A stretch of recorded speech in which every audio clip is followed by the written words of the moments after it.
ایک جوہری تھا سنہرا۔ اس نے مختلف رنگ کی ڈبیاں کھول کے لوگوں کے سامنے رکھیں اور اس میں سے ایک موتی نکال کر کہا کہ یہ موتی شب افروز ہے اور رات کو چمکتا ہے، اور اس وقت جو دنیا میں قیمتی ترین موتی ہیں ان میں سے یہ ایک موتی ہے۔ اس نے اپنا سامان سمیٹا۔ اس مجلس میں ایک چور بھی بیٹھا ہوا تھا۔ اس کے دل میں لالچ آ گیا تو اس نے اس جوہری سے کہا کہ جناب کہاں جانے کے ارادے ہیں؟ تو اس نے کہا کہ میں بمبئی جا رہا ہوں۔ اس چور نے کہا واہ واہ، کیا ہی اچھا ہوا، میں بھی تو بمبئی جا رہا ہوں، چلو اکٹھا سفر ہو جائے گا۔ اب جوہری سمجھ گیا تھا کہ یہ میرا ہم سفر تو نہیں ہے، اس کا دل آ گیا ہے اس موتی پہ اور یہ مجھ سے ہر صورت میں چرانا چاہتا ہے۔ لیکن جوہری بھی بڑا سمجھدار تھا۔ اس نے کہا آ جائیے۔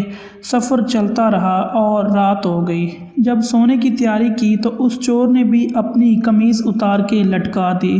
اس جوہری نے یوں کیا کہ نظر بچا کے وہ قیمتی ڈبیا اس چور کی جیب میں ڈال دی اور خود بے فکر ہو کے سو گیا۔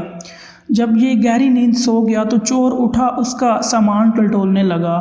اس کی جیبیں دیکھی، سارا سامان دیکھتا رہا۔ خیر دن ہو گیا لیکن اسے وہ موتی نہ ملا۔ جوہری اٹھا، اس نے نظر بچا کے اس کی جیب سے موتی نکال لیا۔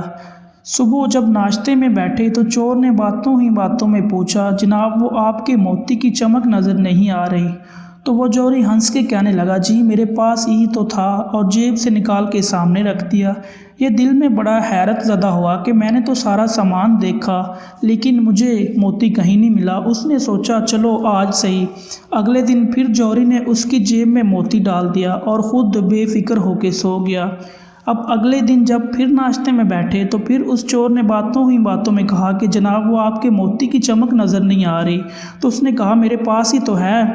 اب چور سر پکڑ کے بیٹھ گیا کہ میں روز اس کی جیبیں ٹٹولتا ہوں، سارا سامان دیکھتا ہوں، میں نے تو کوئی گوشہ نہیں چھوڑا، یہ رکھتے کہاں ہیں؟ اس نے کہا سچ بتاؤں میں تمہارا ہم سفر نہیں تھا، میں تو چور تھا، اب آپ میرے بھی استاد نکلے۔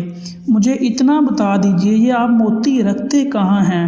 میں ساری رات آپ کا سامان ٹٹولتا رہا اور 3 دن ہو گئے مجھے یہ موتی نہیں ملا، میں نے تو کوئی گوشہ نہیں چھوڑا، آپ یہ موتی رکھتے کہاں ہیں؟ تو اس نے کہا لوگوں کی جیبیں ٹٹولتا رہا، اپنی جیب میں ہاتھ ہی نہیں ڈالا۔ بلے شاہ اڑدیاں پھڑنے جڑا گھر بیٹھا ان پھڑیا ہی نہیں۔ تم کہاں اسے ڈھونڈ رہے ہو؟ ذرا اپنے اندر بھی تو اتر کے دیکھ، پھر اس کا سراغ مل جائے گا۔ نہ مسجد وچ نہ مندر وچ، لب یار نو اپنے اندر وچ۔